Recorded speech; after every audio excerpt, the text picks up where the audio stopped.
안녕하세요. 평창평화포럼 APCD 청년위원회 서준희입니다. 이번에 제가 APCD 청년위원회 위원장이 되어 청년위원회를 소개하게 되었습니다. 청년위원회 소개에 앞서 이름 APCD의 뜻을 먼저 소개해드리도록 하겠습니다. 이름 역시 청년위원회 이중엽 위원님이 만드셨는데 APCD는 ABCD의 단어로 따왔다고 합니다. B는 분당국을 상징한다고 생각하셔서 B 대신 P를 넣어서 APCD로 정했고, PC는 평창, 그리고 Peace의 약자, Peace Developer를 줄여서 APCD가 되었습니다.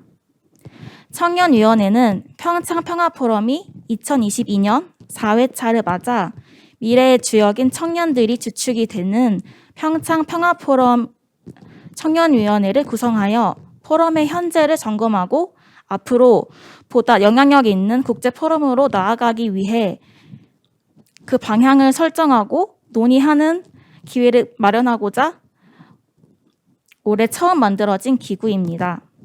5개의 팀, UN SDGs, DMZ 평화지대, 평화공공외교, 스포츠, 경제 팀으로 프로젝트를 준비했습니다. 12월부터 2월까지 열심히 세션 준비를 위해 모이고 준비를 했는데 오늘 드디어 준비한 내용들을 공유하는 자리입니다. 오늘 세션은 오프라인과 온라인으로 진행되니 세션 끝까지 많은 관심 부탁드립니다.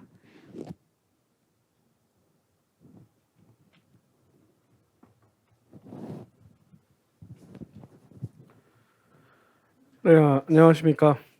청년위원회 부위원장을 맡은 고종원입니다. 저는 팀 발표 소개 및 발표자 소개를 좀 드리려고 하는데요.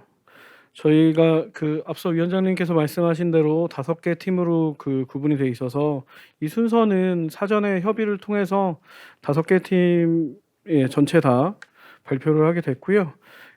첫 번째로 스포츠팀의 장준환 위원님의 발표가 있겠습니다.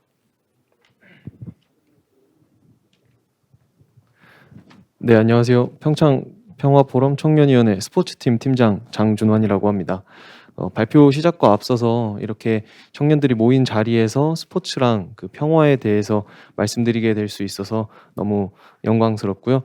평화포럼 준비해 주신 모든 분들께 정말 감사하다는 말씀 먼저 드리고 싶습니다. 그러면 발표 시작하겠습니다. 처음에 스포츠와 평화라는 것을 논의하기 이전에 그 평화의 의미 자체를 조금 저희는 생각을 먼저 해봤습니다.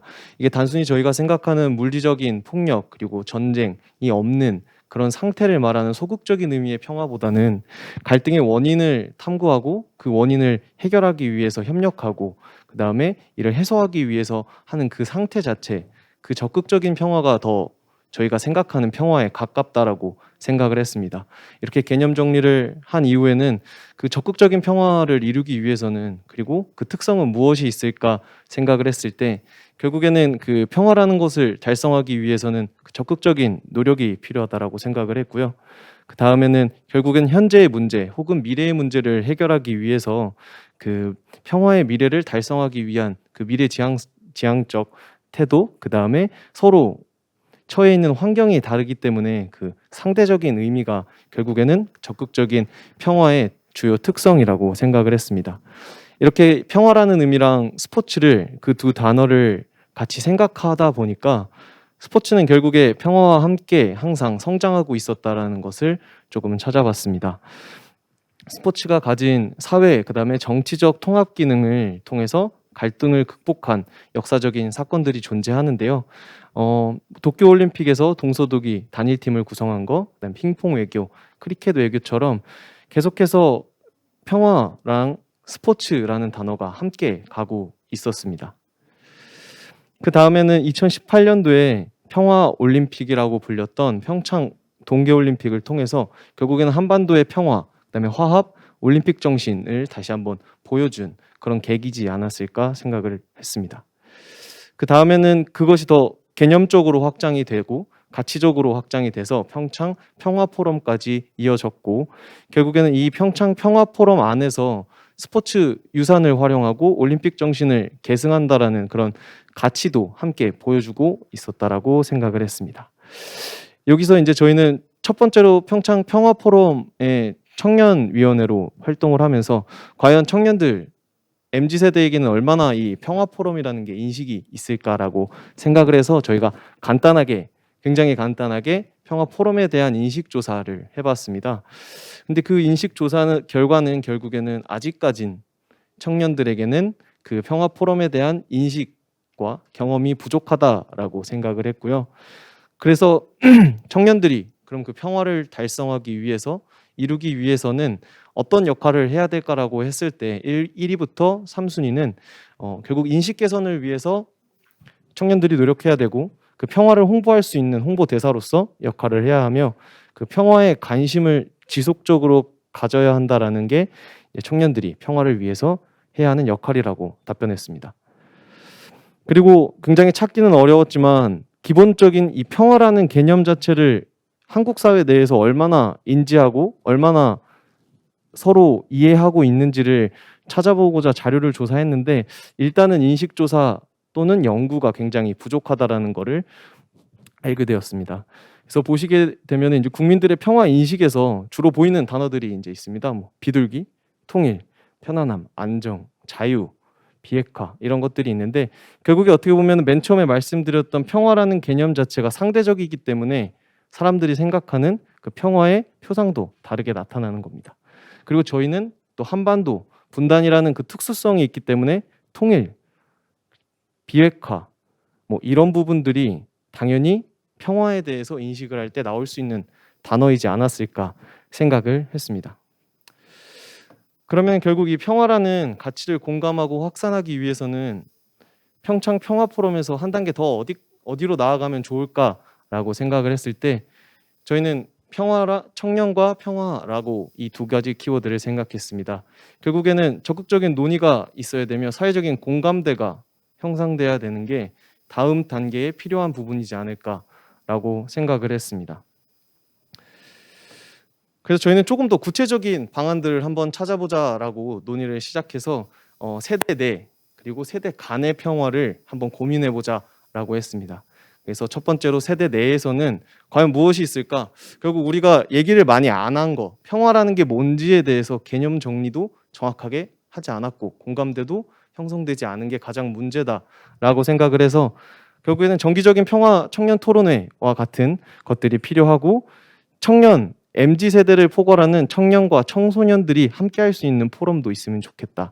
그다음에 모의 유엔처럼 더 많이 논의하고 그 주제를 깊이 이야기할 수 있는 시간이 필요하다라고 생각을 했습니다. 그리고 2024년도 강원 동계 청소년 올림픽 평화단 또 구축을 한다면 좀 더 그 평화라는 저희 평창 올림픽의 정신을 이을 수 있지 않을까라고 생각을 했고요.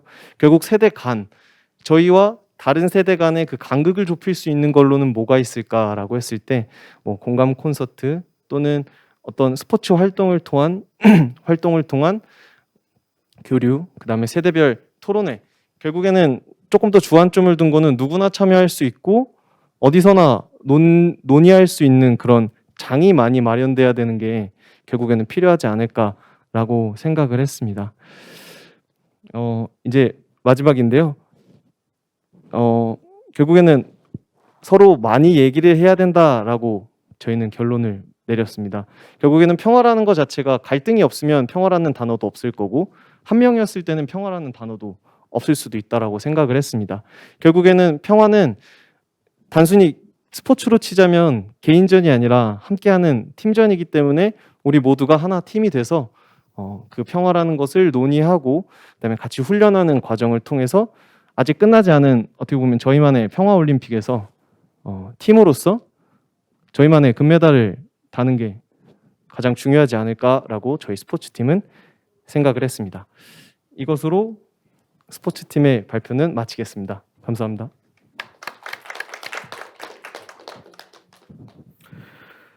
다음으로 DMZ 평화지대 서준희 위원님의 발표가 있겠습니다.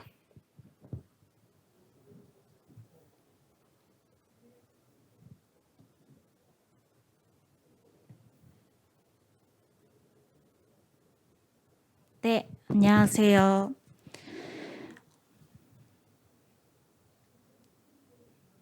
안 나와.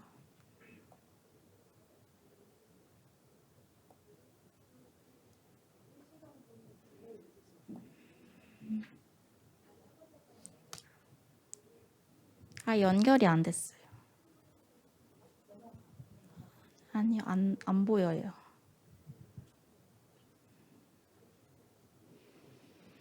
네.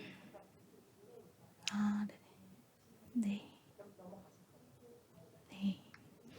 안녕하세요. 평화로 바라본 DMZ 평화지대 팀 김경민, 김예지, 박규미, 서준희, 그리고 이중엽입니다. 저는 발표를 맡은 서준희입니다. 저희 DMZ 팀은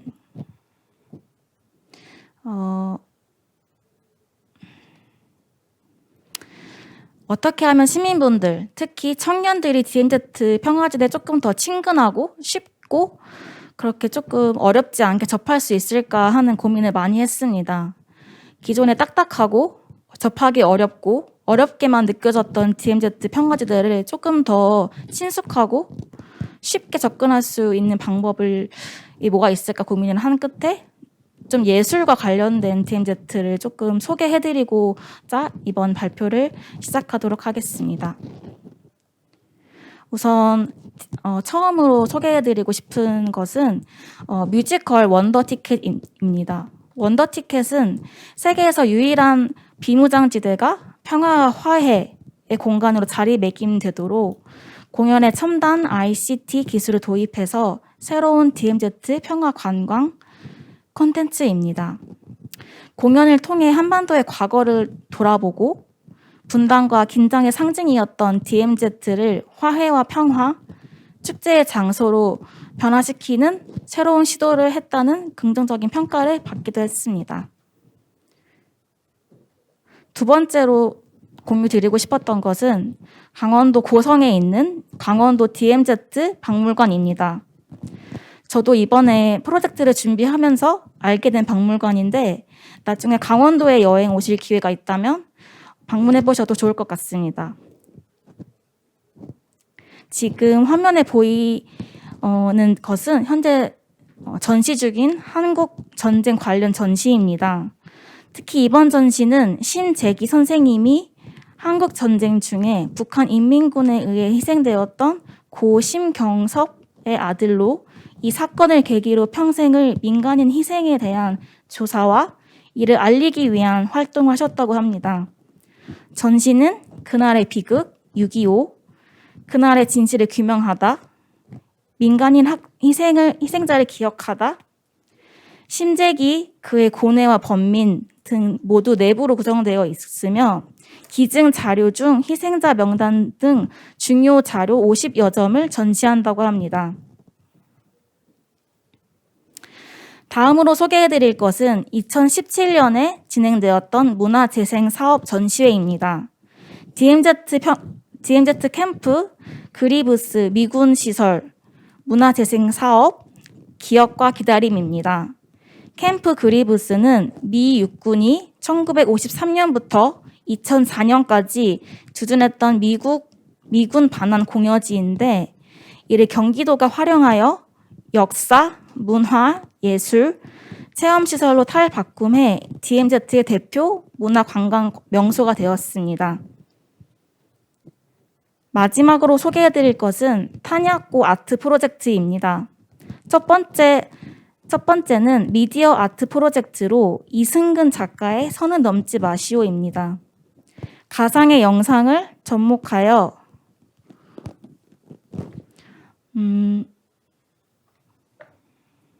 착시 현상을 유발하는 기법인 프로젝션 매핑을 활용하였습니다.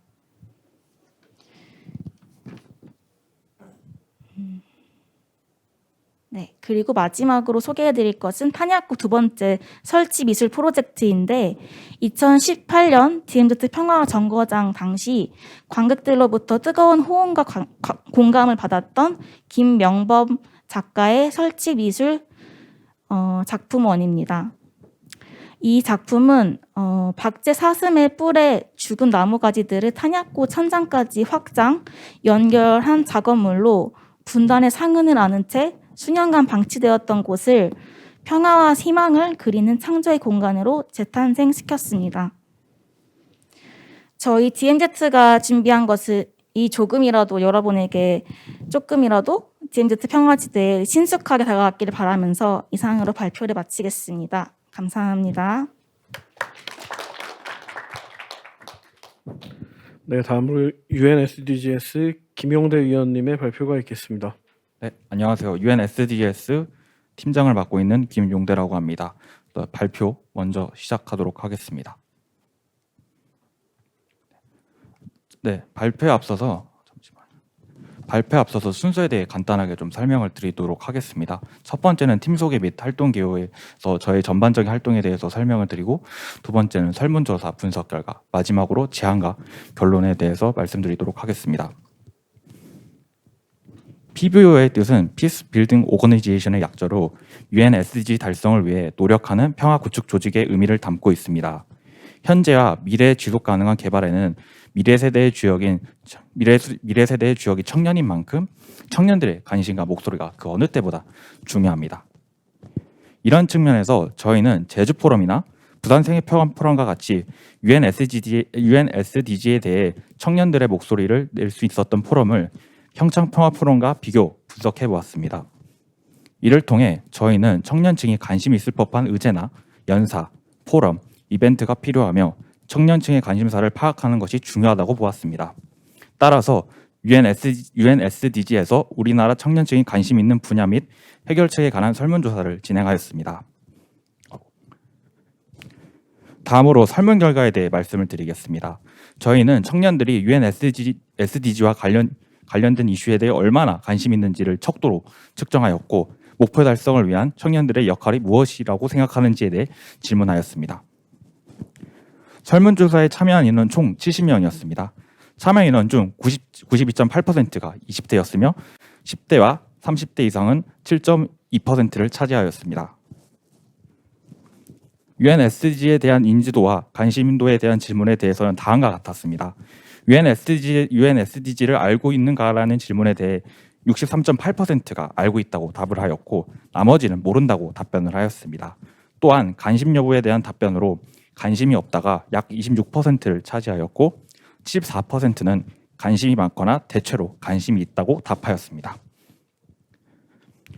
다음으로 UN SDG의 17개 목표를 보건, 경제, 교육, 환경, 인권, 파트너십의 6개로 범주로 나누어 관심 있는 분야에 대해 알아보았습니다.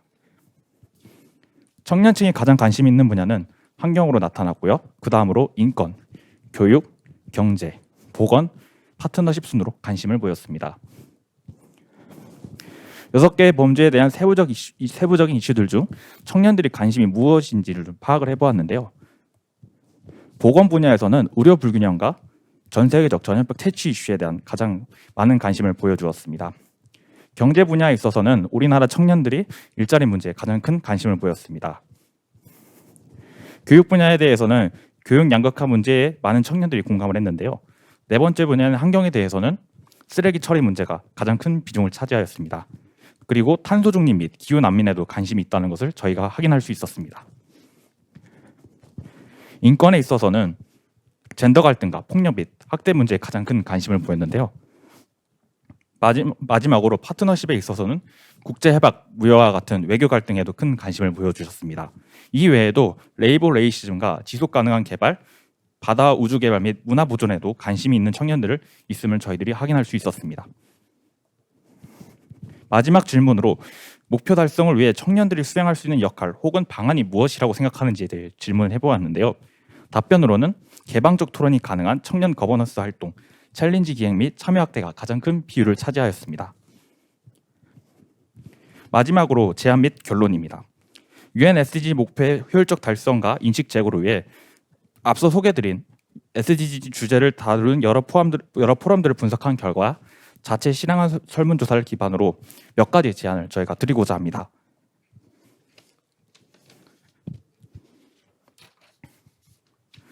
네, 첫째는 매년 시행되고 있는 평창 유스피스 챌린지와 연계한 청년 중심의 KUN SDG 플랫폼을 만드는 것입니다. 평창 유스피스 챌린지는 평화적 관점에서 유엔 공통 의제 보고서에 포함된 제안들을 어떻게 이행할 것인지에 대해 국내외 청년들이 논의하는 장인데요. 에세이와 토론의 경쟁 형태를 띠고 있습니다. 하지만 에세이와 토론이 영어로 이루어져 외국어 능력이라는 진입 장벽이 존재하는데요. 따라서 경쟁 평가와는 별개로 YPG 참여자와 비참여자 모두가 참여할 수 있는 한국어 이용이 허용되는 별도의 플랫폼이 존재하면 좋을 것 같습니다. 그리고 코로나 확산으로 비대면이 좀 자연스러워진 만큼 메타버스를 활용해 플랫폼을 만들면 청년들의 참여를 더욱 높일 수 있을 것이라 생각합니다. 둘째, 청년 거버넌스의 확충입니다. 보다 조직적이고 체계적인 활동을 위해 대학 연합 동아리와 협업하여 관련 프로그램을 기획하고 시행할 것을 제안합니다.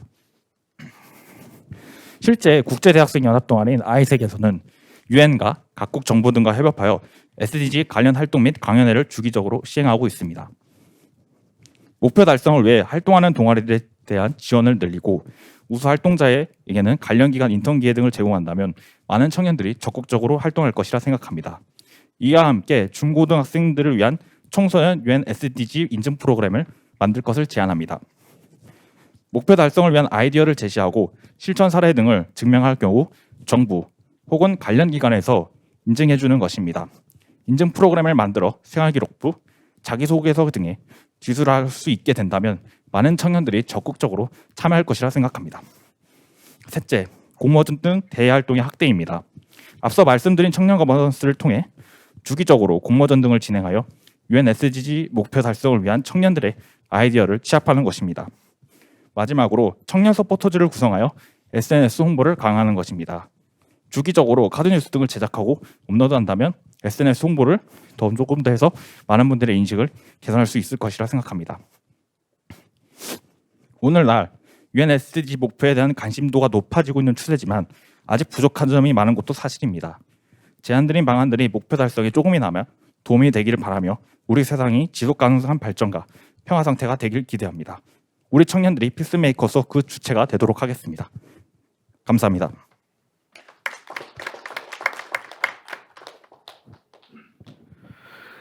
다음으로 경제팀 오유석 위원의 발표가 있겠습니다.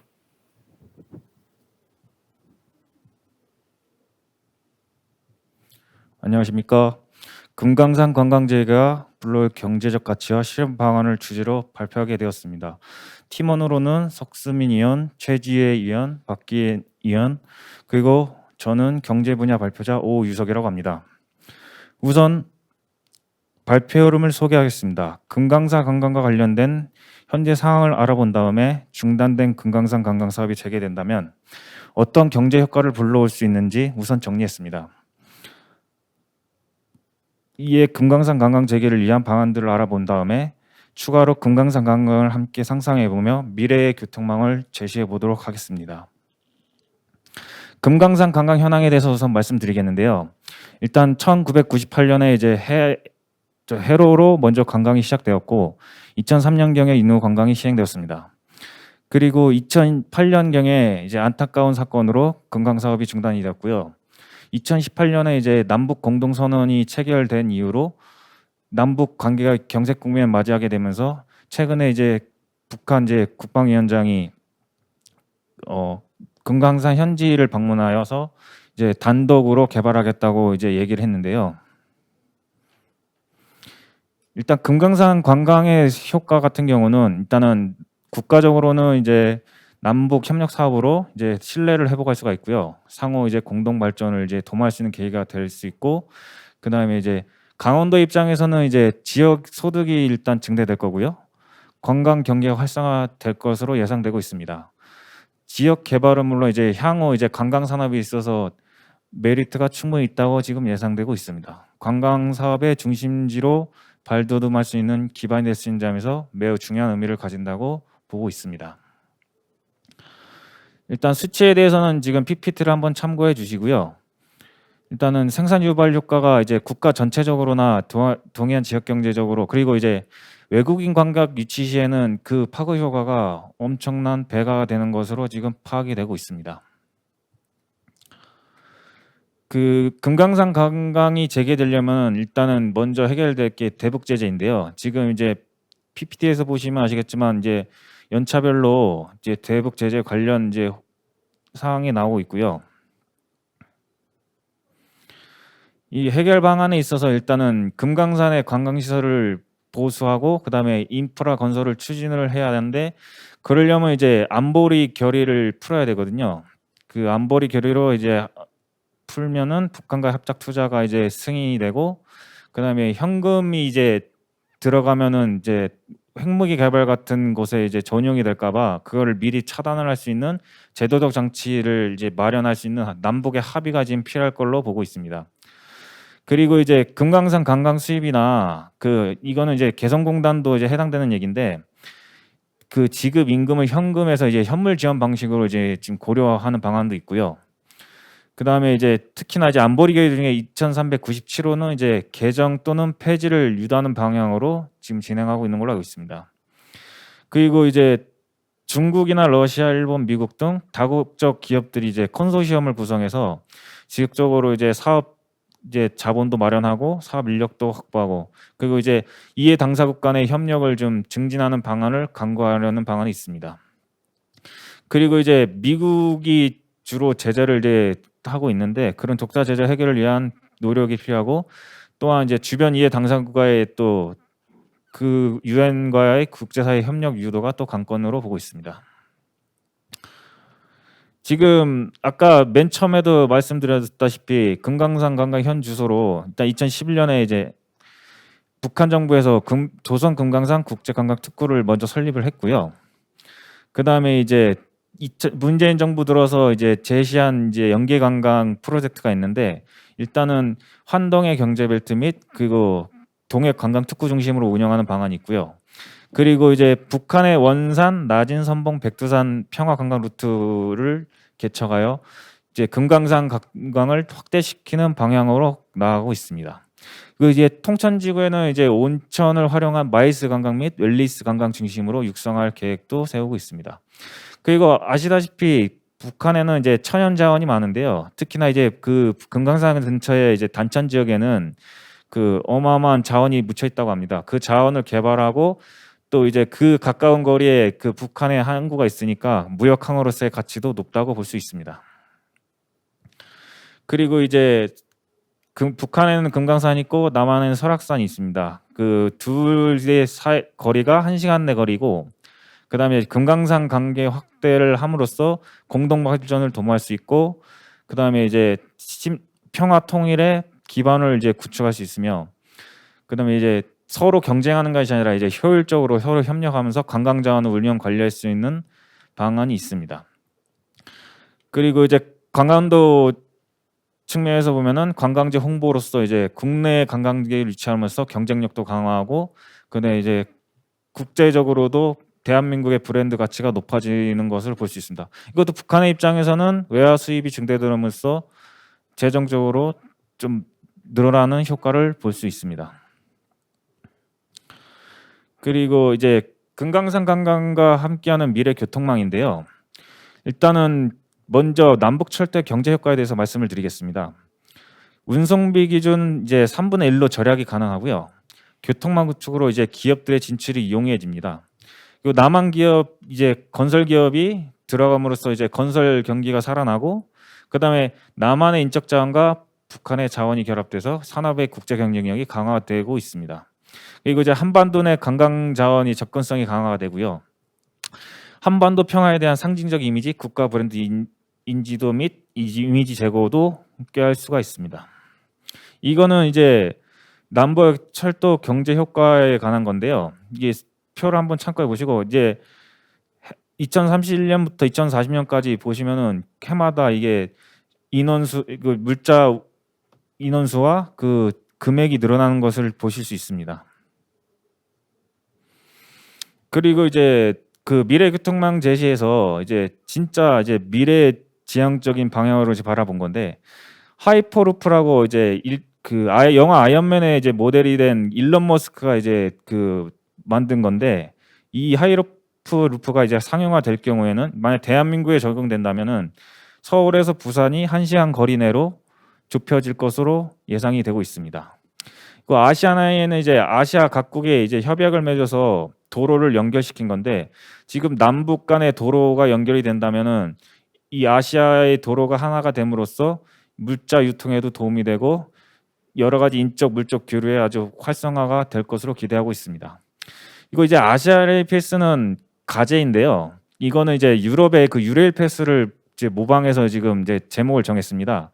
그래서 아시아도 이제 진정 남북 관계가 개선이 되고 그리고 이제 아시아 국가 간의 이제 협의가 잘 이루어진다면은 유레일 패스처럼 아시아 아레일 패스 같은 이제 제도가 이제 확립이 된다면은 많은 또 도움이 되리라고 보고 있습니다. 예, 이상으로 경제 분야 발표를 마치겠습니다.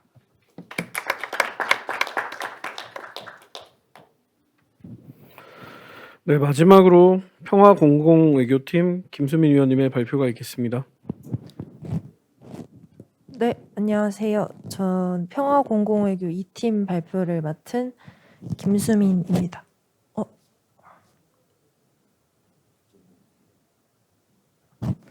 네, 저희 팀은 공공외교 정책과 메타버스를 주제로 발표 준비했습니다. 발표 순서는 다음과 같고 참고해 주시면 될 것 같고요. 먼저 이미 진행된 공공외교 정책에 대해서 먼저 설명드리도록 하겠습니다. 그러기 전에 잠깐 공공외교의 개념에 대해서 짚고 넘어가도록 하겠습니다. 공공외교라고 하면 그럼 민간 외교랑 반대되는 개념인가 하고 생각을 하실 수 있는데 민간 외교가 아니라 국가 간의 외교인 전통적 외교와 구분되는 개념입니다. 전통적 외교는 정부 간의 소통과 협상을 의미하는 데 반해서 공공외교는 외국 국민과의 직접 소통을 매개로 한다는 점에서 차이가 있습니다. 공공외교는 4차 산업혁명의 물결과 함께 다양한 배경과 국적의 사람들에게 다양한 방법으로 접근할 수 있다는 점에서 각광을 받고 있고요. 따라서 그리고 공공외교는 외국 대중에게 직접 다가가서 긍정적인 이미지를 구축하는 것을 목표로 하고 있습니다. 공공외교에서는 기존의 군사력과 같은 하드 파워에 문화적 매력과 같은 소프트 파워를 더한 스마트 파워를 중시하고 있습니다.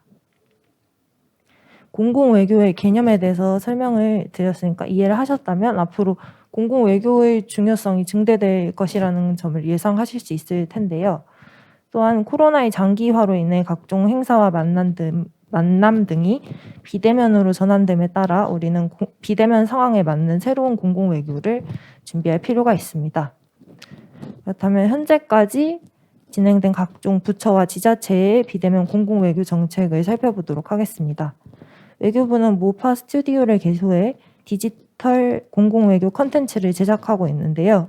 2021년 3월에 개소한 이래 1,500건 가량의 디지털 컨텐츠를 제작해 구독자 수가 23만 명을 돌파했습니다. 김치나 한복 같은 우리 고유의 문화에 대해서 정확한 정보를 제공하는 것을 목적으로 하고 있습니다. 그리고 문화체육관광부는 벨기에, 그리스, 알바니아 등 국가와 수교 기념 행사를 했고요.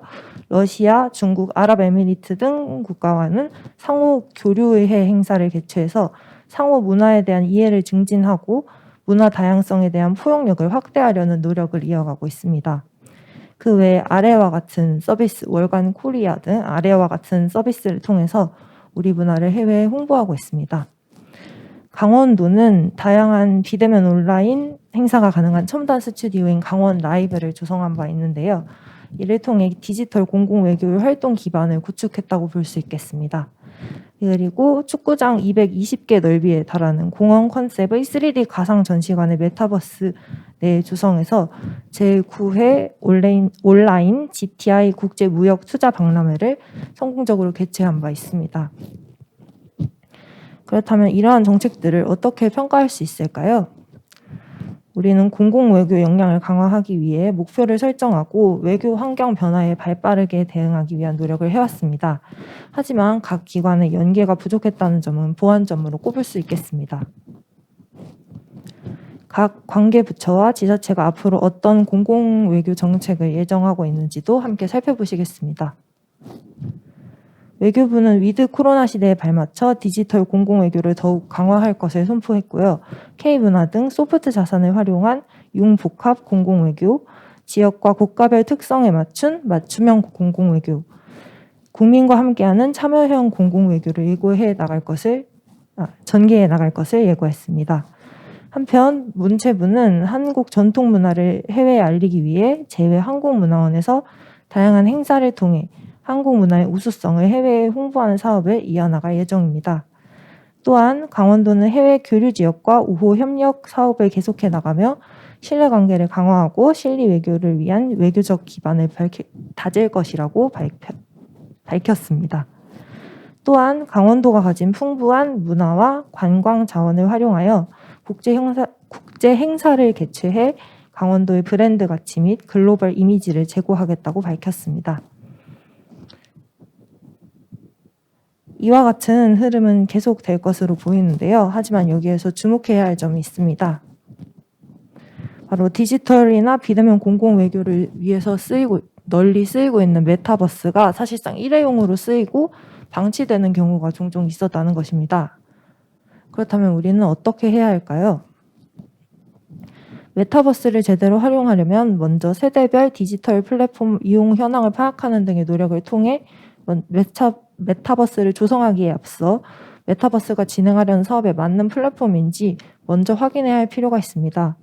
또한 기존에 구축되어 있는 인프라를 적극적으로 활용해 효율성을 높일 필요도 있습니다. 메타버스를 이용하기로 했다면 이를 어떻게 지속 가능하게 만들 것인지 고민해봐야 할 텐데요.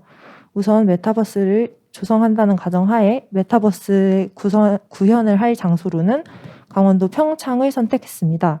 2018 평창 동계올림픽, 평창 평화포럼, 그리고 앞으로 강원도에서 진행될 다양한 국제 행사들과 연계할 수 있도록 선정한 장소입니다. 이 안에 구현할 컨텐츠로는 올림픽 주 경기장과 유적지뿐만 아니라 관광지 사이에 있는 교통편과 향토 음식 등도 있습니다. 평창에 방문한 듯한 경험을 제공함으로써 평창과 대한민국을 직접 방문하고 싶은 욕구를 형성하는 것을 목표로 합니다. 가장 중요한 것은 아까 말씀드렸다시피 이렇게 조성한 메타버스를 지속하기 위한 방안일 텐데요. 이를 위해서 평창평화포럼 청년위원회와 조성해둔 DMZ 평화지대나 방금 말씀드린 평창 메타버스를 연계해 평창 청년 평화 아카데미를 개설하는 것도 하나의 방안이 될 수 있습니다. 다양한 국적을 가진 청년들을 온라인으로 모집해 대면과 비대면을 오가는 커리큘럼에 따라 진행한다면 공공외교의 본질을 충족하면서도 조성한 메타버스를 지속 가능하게 할 수 있다고 생각됩니다. 이에 관해서는 2기 청년위원회에서 다뤄봐도 좋을 것이라고 생각합니다. 여기까지 공공외교와 메타버스에 대한 평화 공공외교 2팀 발표였습니다. 감사합니다.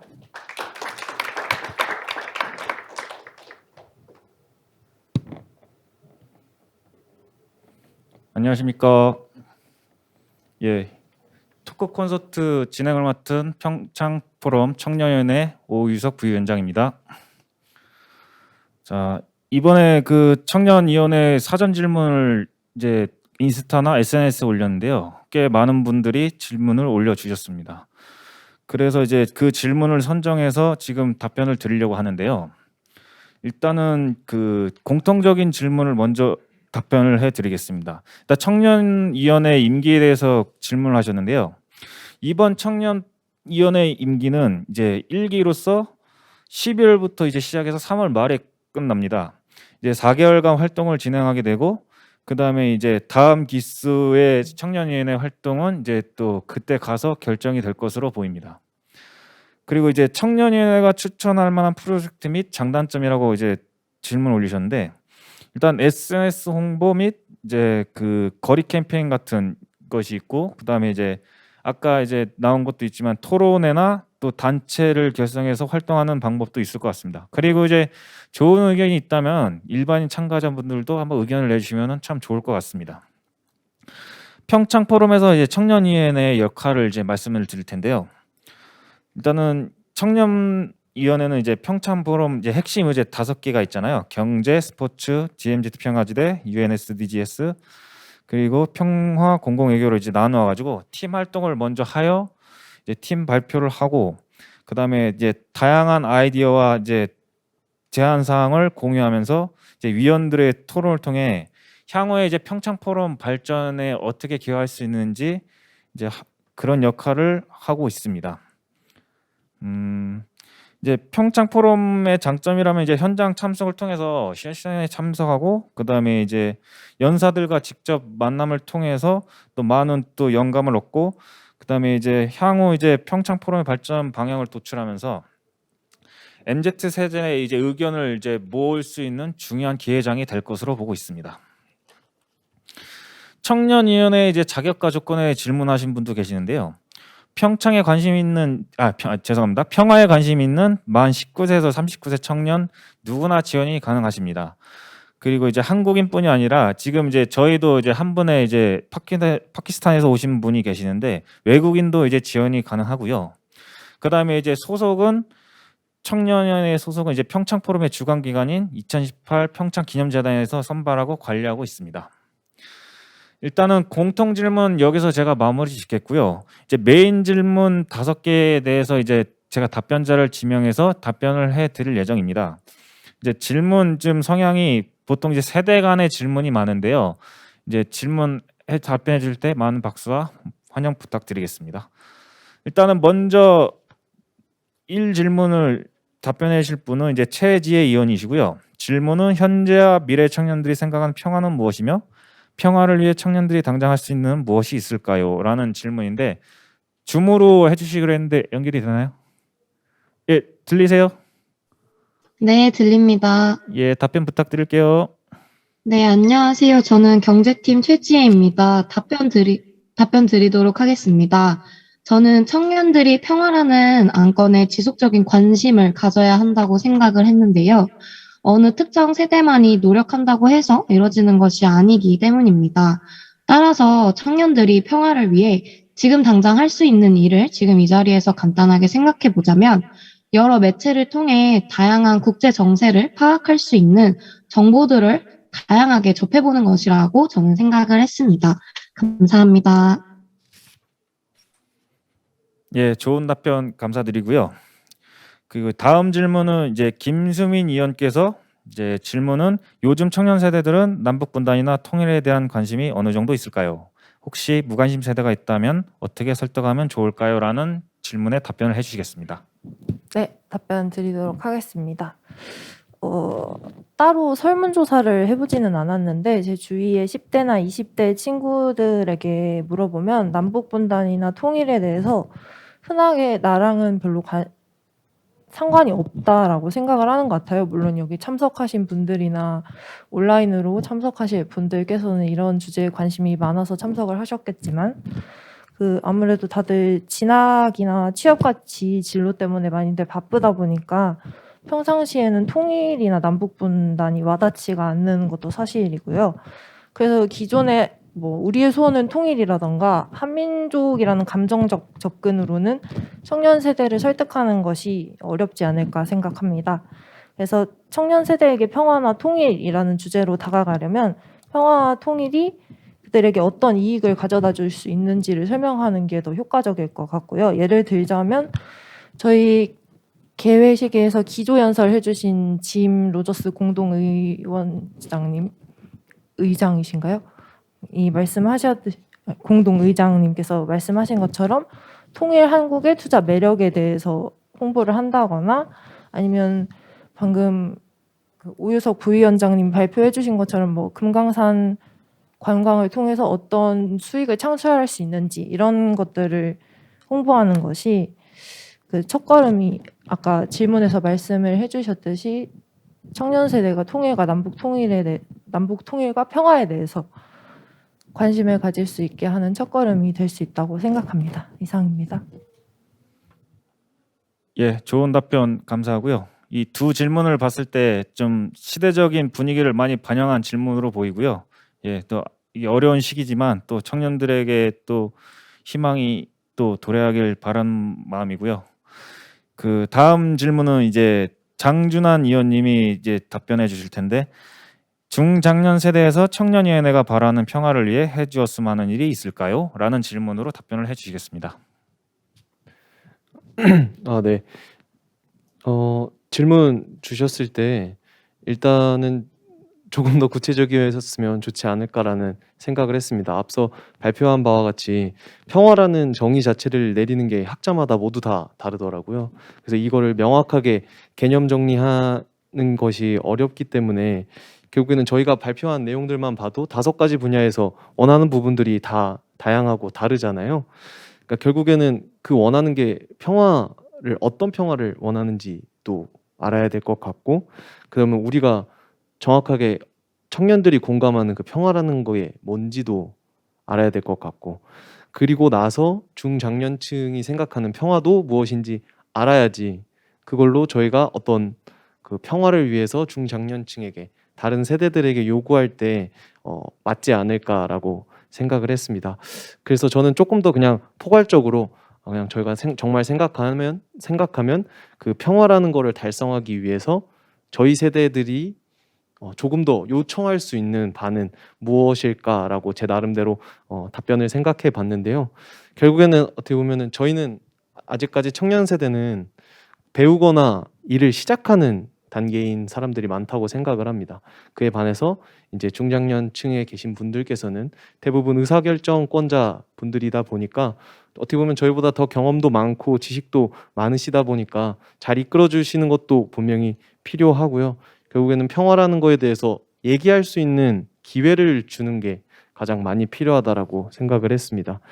청년들이 목소리를 낼 수 있는 게 결국에는 이런 평화 포럼 같이 이런 장소가 마련돼야지 가능하다라고 조금은 생각을 했고요. 그 다음으로는 어떻게 보면은 틀리다가 아니라 다르다라고 생각을 해주셨으면 좋겠다라고 생각을 했습니다. 그래서 저희가 원하는 거는 이렇게 2가지 정도로 답변 드릴 수 있을 것 같습니다. 예, 좋은 답변 감사드리고요. 이제 4번 질문으로 넘어가겠습니다. 김용대 위원님이 답변해 주실 거고, 이제 질문은 기성세대들과 청년들의 평화 인식 차이가 있을 텐데 어떻게 하면 세대 간 차이를 극복하고 협력할 수 있는 방안이 있을까요? 라는 질문으로 답변해 주시겠습니다. 네, 저는 이제 과거의 경험에 비추어 봤을 때 그 평화 관련된 분들을 좀 많이 만났는데, 그분들이 이제 공통적으로 하는 얘기가 청년들의 참여를 좀 어떻게 끌어낼 수 있을까에 대한 그런 질문을 좀 많이 하시더라고요. 그래서 그와 관련된 것들을 제가 좀 찾아봤는데, 결론적으로 얘기를 하면 청년들의 눈높이에 맞출 수 있는 교육이나 프로그램들이 많이 좀 부족하다라고 저는 생각을 합니다. 뭐 요즘 이런 공론의 장이나 이런 것들이 많이 마련이 되고 있는 상황이긴 하지만, 요 조금이라도 청년들의 목소리와 눈높이에 맞출 수 있는 그런 프로그램들을 좀 많이 만들어지게 된다면 기성세대들과 청년세대 간의 이제 평화 인식 차이를 어느 정도 극복을 하고, 그와 관련된 이제 그 해결책을 찾아서 새로운 담론을 좀 담아낼 수 있을 것이라고 생각합니다. 예, 좋은 답변 감사하고요. 이 2 질문을 봤을 때 지금 이제 공통된 건 그거 같아요. 다양한 관점을 포용할 필요성이 있다는 것과, 그다음에 이제 이게 사실 평화뿐이 아니라 전 분야에 거쳐서 세대 간의 인식 차이는 있는 것 같아요. 이거를 갭을 얼마나 줄이느냐, 그것이 관건인 것 같고요. 이제 앞으로 또 젊은 세대들은 또 나이 든 세대가 될 거고, 또 다른 젊은 세대가 나타날 거고, 계속 되풀이되는 문제일 수도 있을 것 같아요. 예, 이러한 문제들을 아마 지금 이 순간 또 해결할 수 있다면 좋고, 아니면은 천천히라도 해결하면서 진정한 이제 평화가 무엇인가. 그리고 그래도 저는 공통점이 있다고 생각해요. 이제 평화란 모두를 위한 것이어야 하고, 이제 기본적인 선이란 게 있을 거라고 저는 생각하거든요. 예. 하여튼 앞으로 좋은 이제 방향성을 제시될 수 있으면 좋겠습니다. 이제 마지막 질문인데요. 지금 이제 질문 하기 전에 마무리 이제 멘트를 좀 할게요. 코로나 시국이잖아요. 다들 이제 어렵고 이제 힘든 시기에 이게 또 오셔가지고 또 참석해 주신 걸 진심으로 환영드리고요. 그다음에 이제 이 코로나 시국의 평화에 대해서 또 다시금 또 생각하게 되는 계기가 있잖아요. 또 국제적인 정세나 여러 가지 또 이런 민생 문제들도 어떻게 보면 평화 문제가 연계가 되는 부분이거든요. 예, 그런 부분에 있어서 참 많은 또 논의도 필요할 것이고 생각이 많이 되는 부분인데요. 그래서 이번 질문은 좀 청년에 특화되면서 좀 시국을 반영할 수 있는 질문인 것 같아요. 예, 우리 또 위원장님이 답변을 해주실 거고요. 질문은 일단은 이제 코로나 시국에 평화에 대해 청년과 사회가 가져야 할 마음가짐은 어떤 것이 있을까요? 그리고 예전에 비해 평화 통일에 관심이 적어진 상황에서 APCD 우리 청년위원회가 할 수 있는 일은 무엇이 있을까요? 라는 질문에 답변을 해 주시겠습니다. 네, 안녕하세요. 서준희입니다. 저는 조금 개인적인 제 생각을 나누고 싶고 이야기하고자 합니다. 저는 국제 정치를 공부하고 통일과 평화에 관심이 많은 청년으로서 평소에 청년들이 조금 통일이나 평화에 관심을 가지지 않는 것이 아쉬웠어요. 하지만 그러한 이유에는 청년들이 그만큼 학업이나 취업 등 여러 가지 어려움에 직면하고 있기 때문이라고 생각을 하는데, 그래도 우리가 살고 있는 한국, 그리고 우리가 앞으로 살아갈 한국이 분단국이라는 것을 인정하고 받아들이지 않는다면 우리의 미래가 어떻게 될지 조금 걱정이 되긴 해요. 그래서 개인적으로 생각을 했을 때 우리가 살고 있는 한국이 아직도 분단된 한국이자 한반도인 걸 체감하는 순간들이 있는데요. 특히 가장 큰 부분은 제가 느꼈을 때 군대와 관련된 부분이라고 생각을 합니다. 또 북한의 핵미사일이나 북한의 인권 등의 이슈를 뉴스에서 볼 때 특히 그렇고요. 그리고 생각보다 우리가 모르는 사이에 이미 분단 국가이기 때문에 한국 사회에 자연스럽게 스며든 문화들, 예를 들면 군대 문화가 사회화되는 부분이나 위계 질서 등 저는 개인적으로 그런 부분들이 우리가 분단되었기 때문에 더 강하게 작용된다고 생각합니다. 만약 한국이 분단되지 않았다면 한국은 어땠을지 저는 가끔 상상을 합니다. 어제 짐 로저스 회장님의 강연을 들으면서 많이 공감했던 부분이 있었는데요. 저도 비슷한 의견을 가지고 있어서 되게 반가웠습니다. 지금 한국이 사용하고 있는 국방비는 엄청나게 크고 세계 선진국에서도 많이 비슷하다고 생각을 하는데요. 그런데 이런 국방비가 예산이 부족하거나 아니면 더 어려운 분들을 위해서 복지나 더 필요한 곳으로 예산이 쓰였을 것 같아요. 그리고 우리가 지금 직면하고 있는 경제적인 일자리, 결혼, 출산, 주거, 인구 문제 등 복합적으로 분단이라는 현실과 연결되었다고 생각합니다. 그래서 결국 우리의 삶 속에서 평화를 찾아보고 생각해보는 시간이 있으면 좋을 것 같아요. 앞에서 말씀하셨듯이 평화라는 말이 되게 추상적이고 눈에 보이지 않아서 어려워 보일 수 있지만 저 개인적으로는 제가 생각하는 평화는 조금 일상생활이 안전하고 내가 나을 수 있는 사회가 되는 것이 평화라고 생각을 하거든요. 그래서 나와 다른 사람을 받아들이고 이해해보려는 열린 사고가 있다면 조금 더 한국이, 우리 사회가 조금 평화로운 사회가 되지 않을까 생각해 봅니다. 또 통일이 되면 어떨까 상상해 보기도 하는데요.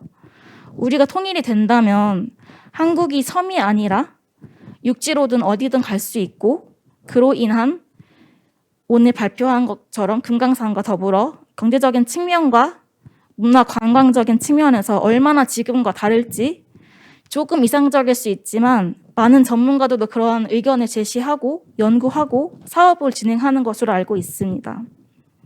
그래서 오늘 저희 평창 평화포럼도 그렇지만 저희 청년과 평화 세션에 참여해 주신 분들이라면 평화에 관심이 있으신 분이라고 생각을 하는데요. 한번 자신의 삶 속에서 나에게 평화란 무엇이고 내가 평화를 위해 무엇을 할 수 있는지 한번 생각해보고 고민해보고 할 수 있는 게 무엇인가 조금 실천해볼 수 있는 그런 기회가 되었으면 하는 마음이 있습니다. 네, 제가 생각하는 그런 이야기를 전달드렸는데 조금이라도 불편하지 않았으면 합니다. 감사합니다. 예, 답변 잘 들었습니다. 아주 좋은 답변이었고요. 예, 지금 이제 시간이 조금 남은 관계로 좀 질문을 몇 개 더 받으려고 합니다. 혹시 현장 지금 계신 분 중에 질문하실 분이 좀 있으신가요? 질문 있으신 분?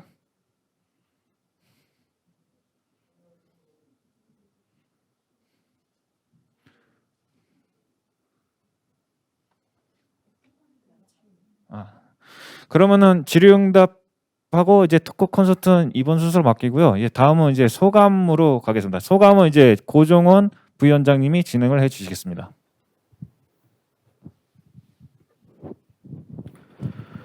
네, 저희가 어찌됐든 간에 청년위원회로 활동을 하면서 이번에 또 이렇게 평화 포럼에서 이렇게 또 세션을 하나 맡아서 진행을 했는데요. 이 관련해서 어찌됐든 간에 노력을 하신 모든 분들, 참석하신 분들의 좀 소감을 좀 들어보려고 합니다. 일단은 저희는 뭐 어쨌든 간에 순서가 있으니까 석수민 님부터 소감을 좀 듣겠습니다. 네, 안녕하세요. 청년위원회 석수민입니다.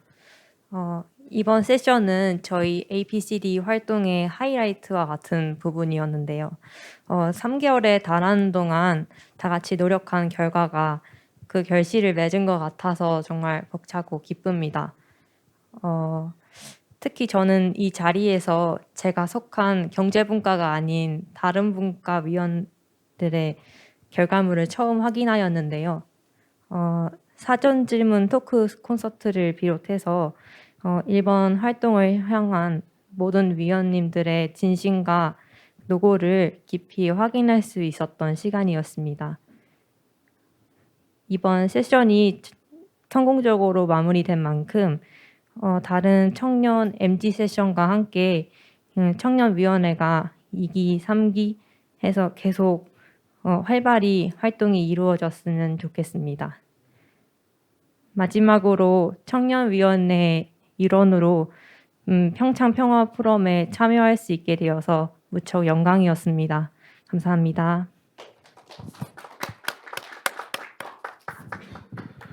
다음으로 박기현 위원님의 소감이 있겠습니다.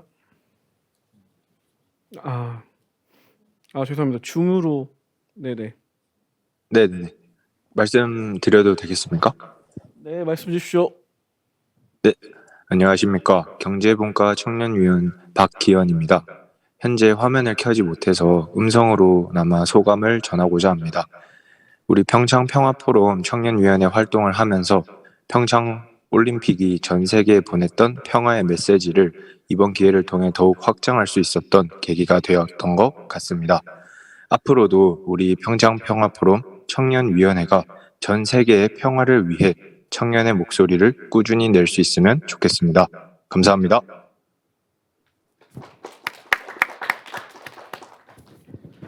다음으로 최지혜 위원님의 소감이 있겠습니다. 네, 안녕하세요. 경제팀 최지혜입니다. 저는 특히 미래 세대에게 경제를 가르쳐야 하는 사회교육을 전공하고 있어서 이번 포럼에 참여한 것 자체가 저에겐 매우 뜻깊은 자리였는데요. 또한 다양한 분야에 관심을 가진 많은 분들이 한자리에 모여서 지식을 나누는 이런 자리에 참여할 수 있게 되어서 더욱더 기뻤습니다.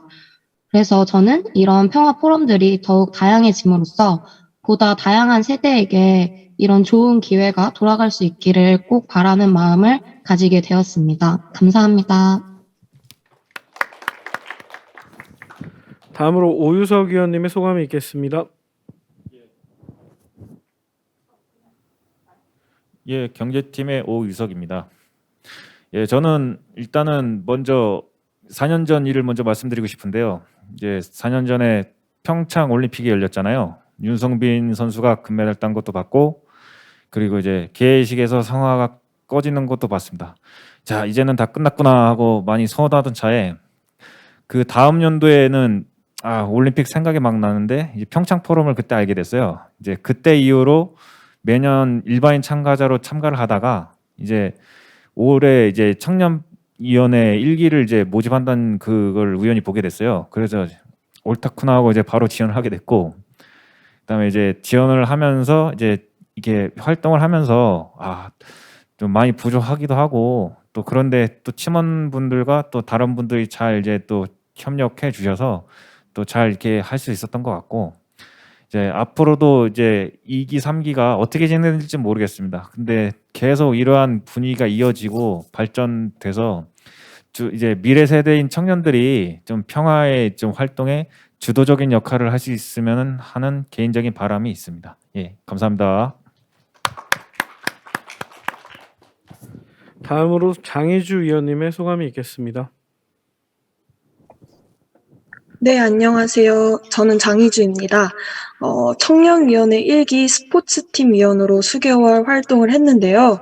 우선 이제 원래 현장에 참석하고자 했지만 지금 격리 기간으로 참여하지 못한 점 되게 아쉽게 생각합니다.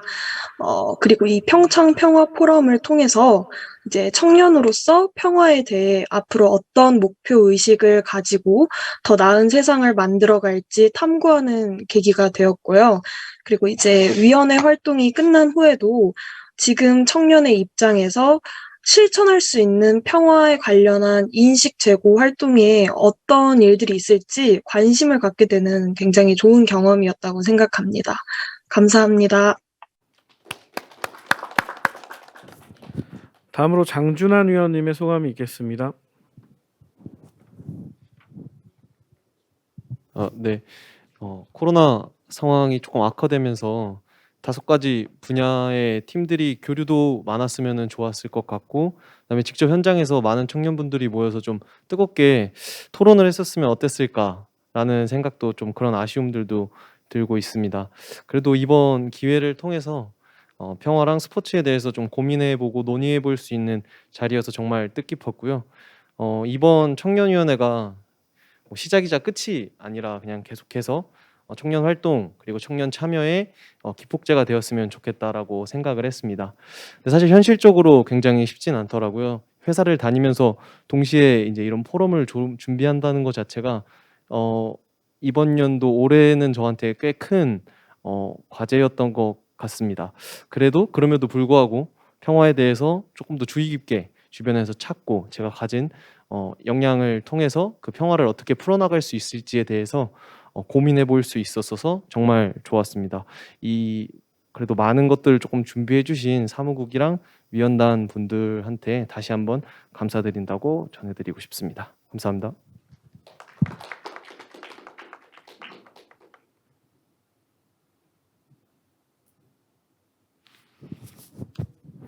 네, 다음으로 김경민 위원님의 소감이 있겠습니다.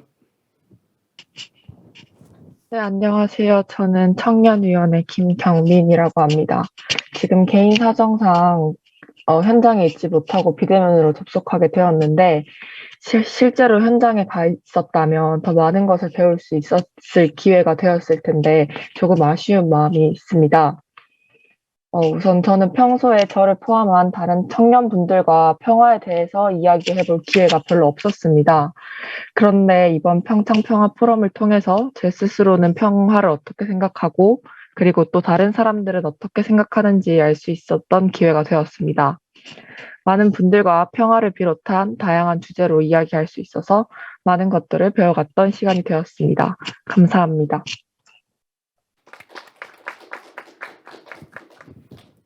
다음으로 이중엽 위원님의 소감이 있겠습니다.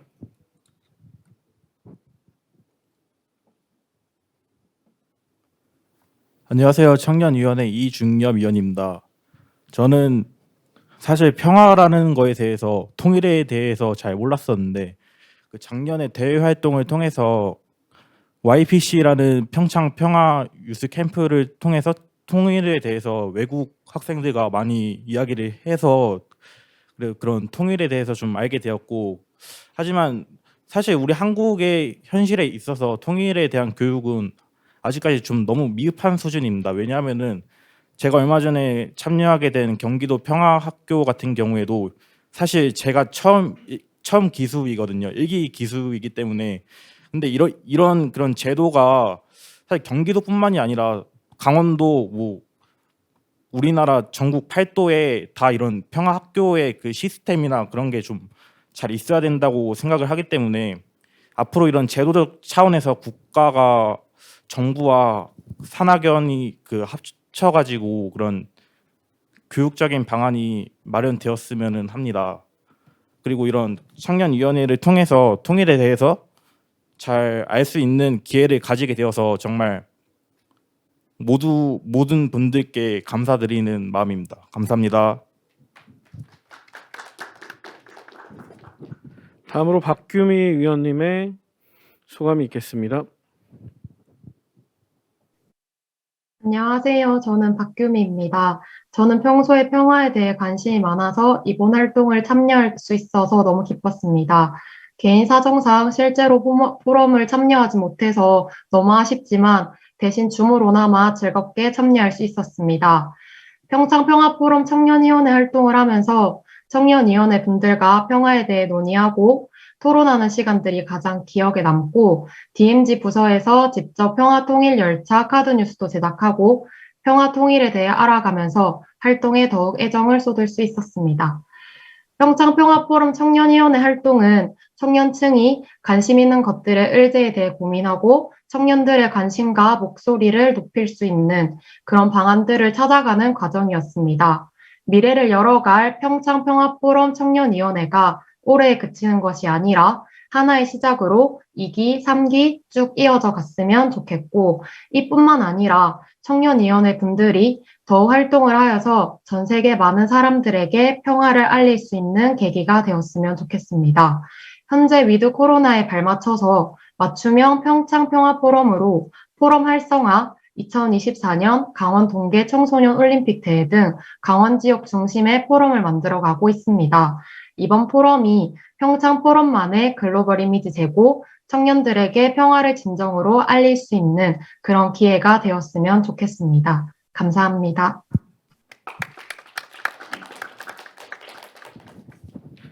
다음으로 김예지 위원님의 소감 발표가 있겠습니다.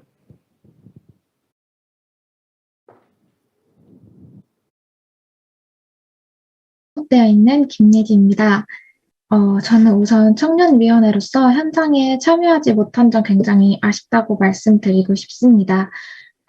우선 저희 DMZ 평화지대 팀에서 팀원분들과 함께 이제 어떻게 하면 DMZ를 널리 홍보할 수 있는지 또 그런 관련된 홍보 방안에 대해서 공부해보고 또 고민해봤던 이제 뜻깊은 시간이었습니다. 또 평소 저는 어떻게 평화를 생각하고 있는지에 대해서 또 깊게 생각하게 되었고 또 이렇게 청년위원회로서 저에게 좋은 경험을 쌓게 해주셔서 감사합니다.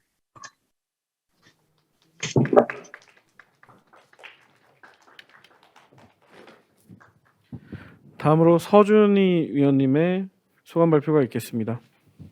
네, 청년위원회 위원 서준희입니다. 우선 저는 평화학을 공부하는 사람으로 이번 처음으로 진행되는 청년위원회 1기로 참여하게 되어서 너무 기뻤고 또 평화에 관심이 있는 다른 위원분들과 소통하고 교류할 수 있어서 되게 좋았고 뜻깊었습니다. 그리고 앞으로 이제 여기서 끝이 아니라 앞으로도 계속 연대해가고 연결되어서 활동하면 좋겠고 앞으로 2기, 3기의 청년위원회도 기대하면서 마무리하겠습니다. 감사합니다. 다음으로 서인경 위원님의 소감 발표가 있겠습니다. 네, 안녕하세요. 저는 평창 청년위원회 UN SDGs 팀을 맡은 서인경입니다. 먼저 저는 활동을 진행하면서 포럼의 궁극적인 목표인 평화라는 키워드에 대해 성찰해 볼 수 있는 계기가 되었습니다. 특히 UN SDGs 활동인 포럼 비교 분석과 설문조사 활동을 진행하면서 평소 관심이 있던 지속 가능한 개발 목표의 중요성과 미래 세대의 주역인 청년들이 앞서서 환경, 경제, 빈곤 등에 진행되는 문제들을 해결해야 함을 깨달았습니다. 앞으로 평화를 구축하는 데 있어 문제를 시도하려는 노력들에 동참할 것을 다짐하는 소중한 계기가 된 것 같습니다. 감사합니다. 다음으로 배윤진 위원님의 소감이 있겠습니다.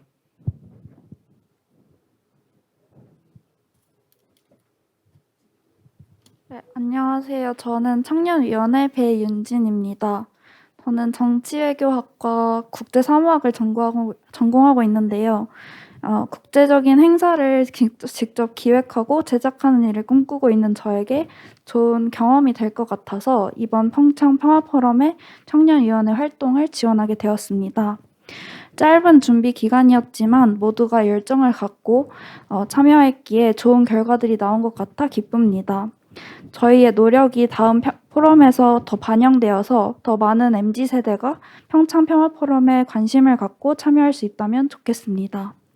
한편으로는 처음 만들어진 청년위원회이기에 그 정체성을 확립해가는 과정이 조금은 어렵기도 했는데요. 청년위원회가 경험을 누적시키면서 점차 정체성을 확립해 나갔으면 좋겠다고 생각합니다. 저 개인적으로는 행사 전반에 대한 통찰력도 조금은 기를 수 있었던 것 같습니다. 예를 들어 저희 청년위원회가 만들어진 것도 청년층의 유입을 위해서 만들어진 것인데 이런 행사를 준비하기 위해서 되게 많은 사람들의 노력이 필요하다는 것을 알 수 있었습니다. 앞으로도 다양한 세대를 아우를 수 있는 행사 기획에 대해서도 고찰해 볼 수 있었습니다. 감사합니다. 다음으로 박종환 위원의 소감이 있겠습니다. 안녕하세요. 청년위원회 위원 박종원입니다.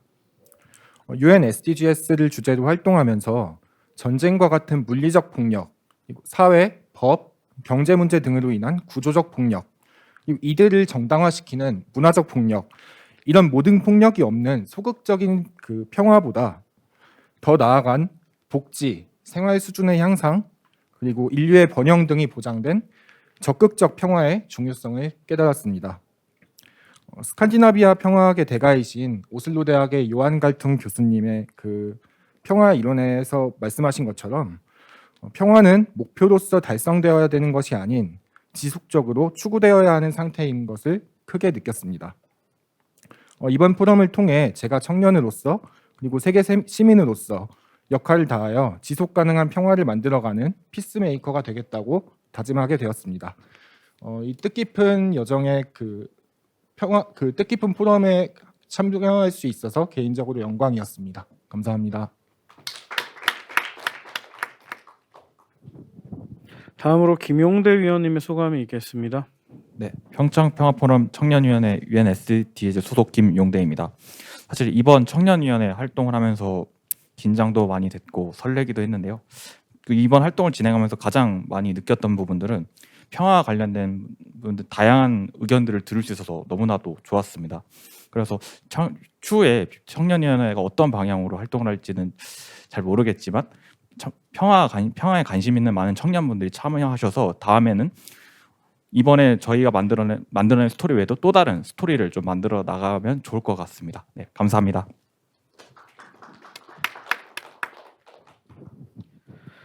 다음으로 김수민님의 소감이 있겠습니다. 네, 청년위원회 김수민입니다. 네, 평창 평화 포럼에 청년위원회라는 이름으로 참가할 수 있어서 영광이었고 피상적으로만 접해왔던 평화에 대해서 조사하고 토론하면서 다시 한번 생각해 볼 수 있는 기회를 가지게 되어 좋았습니다. 아트 린즐리 의장님께서 개회식에서 말씀하셨듯이 평화는 당연한 것이 아니라는 당연한 진리를 되새기면서 함께 활동하신 팀원분들 그리고 현장과 줌으로 참석해 주신 위원분들 이번 행사를 위해서 애써주신 재단과 사무국 스태프분들께 고생하셨고 감사하다는 말씀 드리고 싶습니다. 감사합니다. 다음으로 이민호 위원님의 소감이 있겠습니다.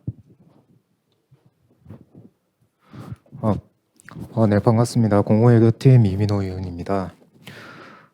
일단 제가 평창 포럼에 이 자리에 함께 해주신 관계자분들한테 감사 인사를 드리고요.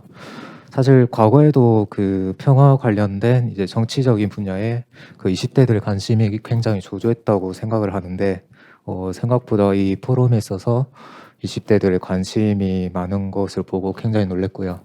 특히 저희 팀장이 이제 김수미 위원 팀장님한테 굉장히 감사 인사를 많이 드리고 싶어요. 굉장히 고생을 많이 하셨고 이 활동에 있어서 그 평화뿐만 아니라 다양한 파트에 대해서 새로운 이제 지식을 쌓을 수 있어서 좋은 기회라고 생각을 하고요. 앞으로도 1기뿐만 아니라 2기, 3기 이제 지금 이곳에서 이제 새로운 씨앗을 저는 뿌렸다고 생각을 합니다. 앞으로 꾸준히 성장을 할 것이라고 저는 믿고 있습니다. 감사합니다.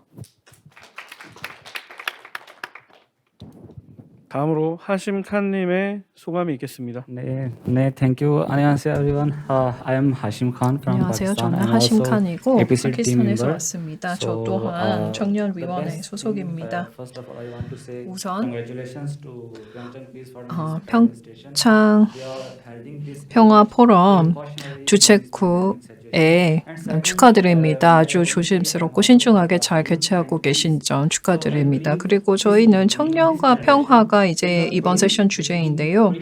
우리 세대는 이전 세대 그리고 다음 세대 사이에 다리의 역할을 합니다. 평화를 우리 세대에서 온갖 분쟁 속에서 어떻게 유지할 수 있는지를 알아낸다면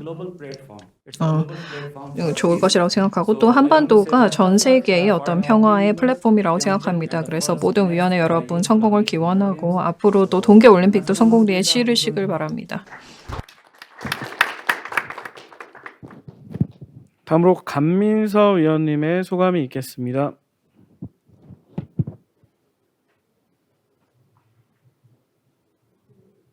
네, 청년위원회 감민서입니다. 평창 평화포럼 청년위원회를 통해서 평화 공공외교에 대해 함께 고민해 볼 수 있는 의미 있는 시간이 되었고 앞으로도 평창을 통해 나아갈 평화에 대해 지속적인 관심을 가질 수 있도록 하겠습니다. 감사합니다.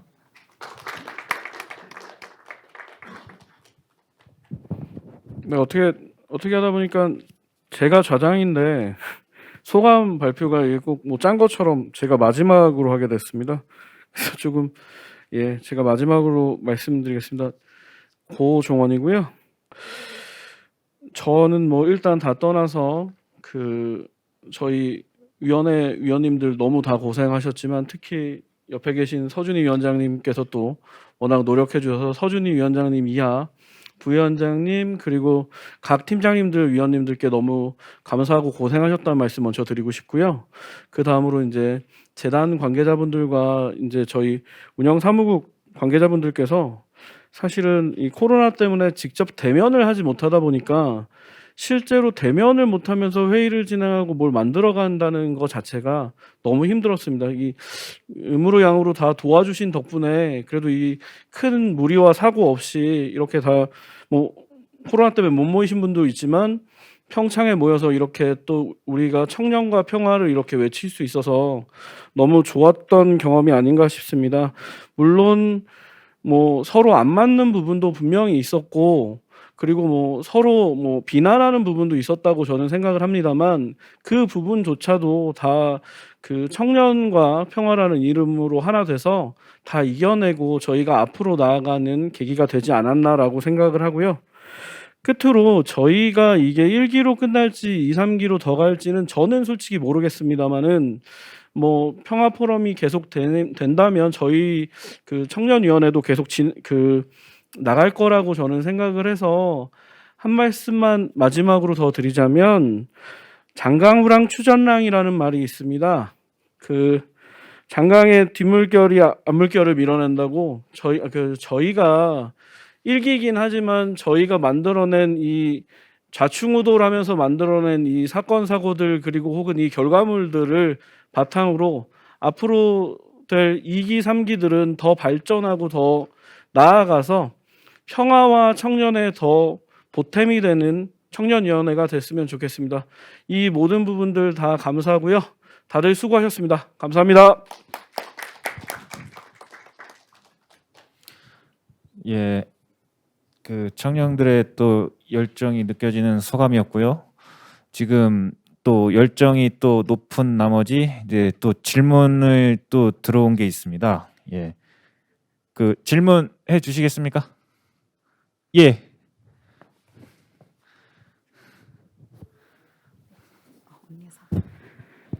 네, 안녕하세요. 저 질문은 핵을 포기하고 서방의 안보를 의지하려던 우크라이나가 지금 러시아와의 전쟁 위험에 처하게 되었습니다. 뉴스 다들 보셔서 아시겠지만 근데 이러한 세계 정세 상황이 지금 북한으로 하여금 핵을 더욱더 포기할 수 없게 만드는 그런 우려가 되고 있는 상황인데요. 청년위원회 분들이 생각하시기에 지금 이러한 현재 벌어지고 있는 상황과 더불어서 북한이 핵을 포기하고 저희가 이런 핵 문제를 평화적으로 해결할 수 있는 그런 방안이 있는지 또 어떻게 해야 할지에 대해서 혹시 답변해 주실 수 있으면 좋겠습니다. 이거 분야가 공공외교 쪽이 좀 가까울 것 같은데 어떻게 하실 분 계십니까?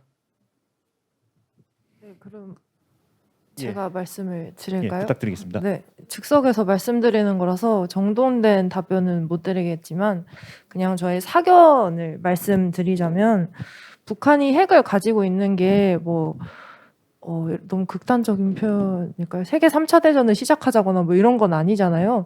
본인들을 국제사회에서 어느 정도 영향력이 있기 위해서 핵을 가지고 있는 거라고 생각이 되는데 저희가 협정이나 이런 걸 통해서 외부에서 핵을 포기하게 만드는 데는 저는 무리가 있다고 생각이 됩니다. 그래서 오늘 오전에 북한을 포함한 한반도 기후협력 세션을 듣고 왔거든요.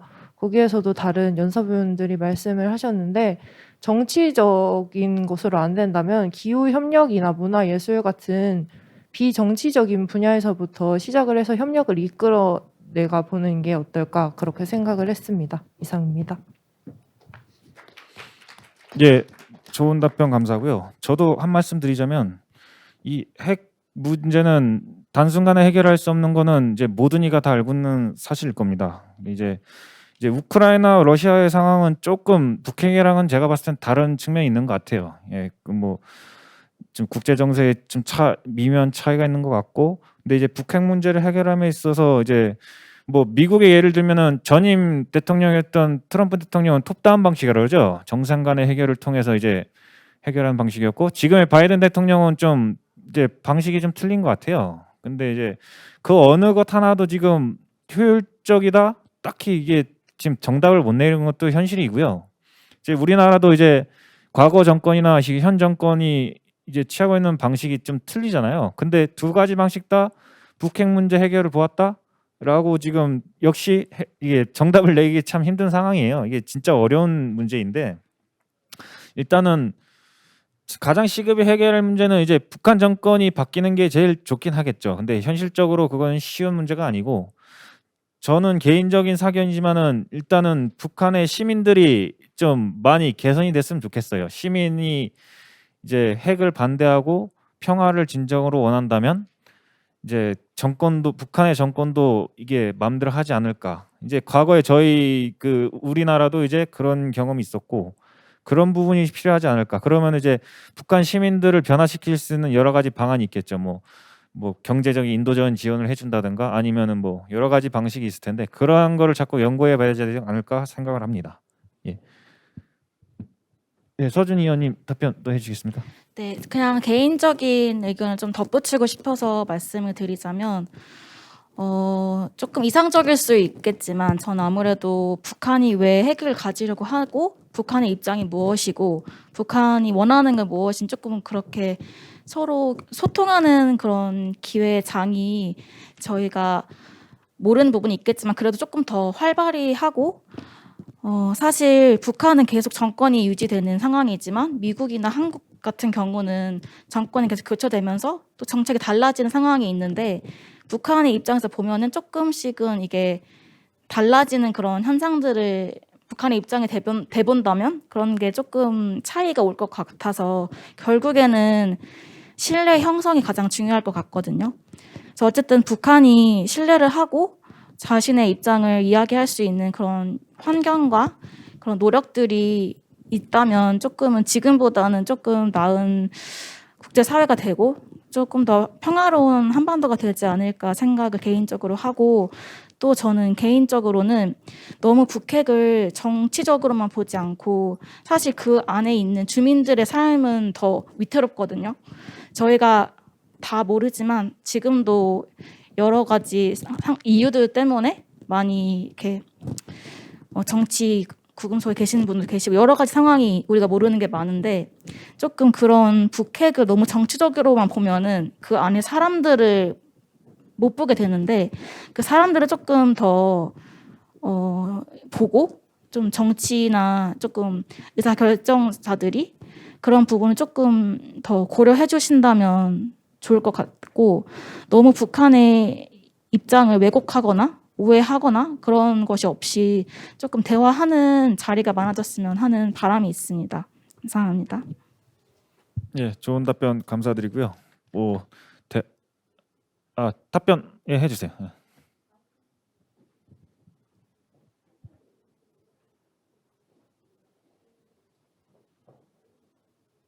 안녕하세요. 저는 DMZ 평화지대 이중엽 위원입니다. 전 다름이 아니라 최근에 주한 캐나다 대사관에서 갔다 왔는데 거기서는 어떤 그 북한 경제와 북한 여성 리더의 역할이라는 주제로 세미나를 열었는데 그뿐만이 아니라 주한 프랑스 대사관에서도 어떤 북한 통일에 관련돼서 그런 어떤 교육 프로그램을 많이 활발하게 진행을 하고 있는 걸로 알고 있습니다. 그러면은 한국의 대사관, 그러니까 뭐 미국에 있는 한국 소재 주미 한국 대사관, 그런 나라의 대사관에서 한국에서도 그런 그 타 외국인들을 위한 그런 통일이나 평화에 대한 교육 세미나 포럼 그런 거를 많이 하는지 그런 점에서 좀 궁금했습니다. 감사합니다. 예, 좋은 답변 감사드리고요. 뭐 공통된 부분도 있고 차이점도 있는데 하여튼 그런 부분을 잘 감안해서 좋은 또 대책이 나오기를 기대해 봅니다. 그 또 질문 있으신 분 있으십니까? 예. 네, 국제관계학과 석사과정 공부 중인 대학원생입니다. 이제 문재인 대통령이 유엔에서 연설을 할 때 베이징 올림픽을 계기로 종전선언을 이제 유도를 했었으나 결국에는 이제 좌절이 되었고, 또 북한은 이제 도쿄올림픽을 계기로 이제 보이콧이 결국에 결정이 되었었잖아요. 하지만 이번에는 서방 국가들을 주도하여서 올림픽에 보이콧을 했지만 서방 국가들에 대해서는 아무런 뭐 태도도 취해지지 않고 있는 것이 현실입니다. 이러한 파워게임 속에서 우리가 결국에 취해야 할 그 중립적인 태도는 무엇인가에 대한 생각 듣고 싶습니다. 뭐 답변하실 위원분들 계십니까? 제가 답변 드리겠습니다. 지금 뭐 말씀하셨다시피 뭐 문재인 정권의 구상은 종전선언을 통한 이제 평화 외교이고, 근데 이제 현실적으로 그게 많이 무산되고 있는 것도 맞습니다. 근데 이제 그리고 이런 파워 게임이나 소위 해서 이제 고래등 싸움에 맞나요? 그 고래 싸움에 새우등 터진다고 그런 게 되지 않을까 우려하시는 분들도 많고, 이게 이제 역사적으로 봐도 이제 청일 전쟁이나 이런 거 보면은 우리나라가 많이 피해였잖아요. 강대국 사이의 전쟁에서. 그리고 현실 분단 상황도 어떻게 보면 강대국에 의한 이제 파워 게임이고. 근데 이제 저는 개인적인 사견일 수도 있고 이제 많이 또 주장되는 부분인데, 저는 이제 균형 외교를 많이 좀 중시하는 부분이 있거든요. 이제 뭐 어느 나라든 이게 영원한 적과 우방도 없다고 그런 이제 용어가 있을 만큼 국제사회의 이 관계는 얼마든지 변할 수가 있거든요. 그래서 어느 한쪽에 치우치기보다는 좀 실리적인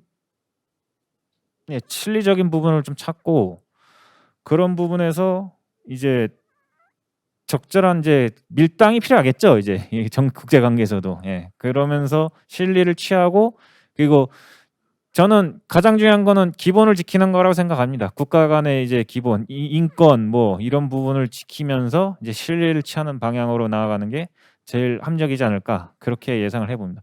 서준 의원님 답변해 주세요. 네, 일단 제가 말씀드리고 마무리하는 것으로 마무리할까 하는데, 일단 질문 주셔서 감사드리고 저는 한 가지 덧붙이고 싶었던 게 있었는데, 사실 저희가 이제 종전이 아직 안 된 상황이잖아요. 그리고 70주년, 그리고 혹시 저는 그러지 않길 바라지만 100년 전쟁이 될 수 있다 생각을 해서 조금 많이 걱정도 되고, 여러 가지 측면에서 많은 분들이 관심을 좀 가지셨으면 하는 바람이 있어서 그런 말씀을 좀 드리고 싶고, 우선 저희가 준비한 세션 여기까지이고요.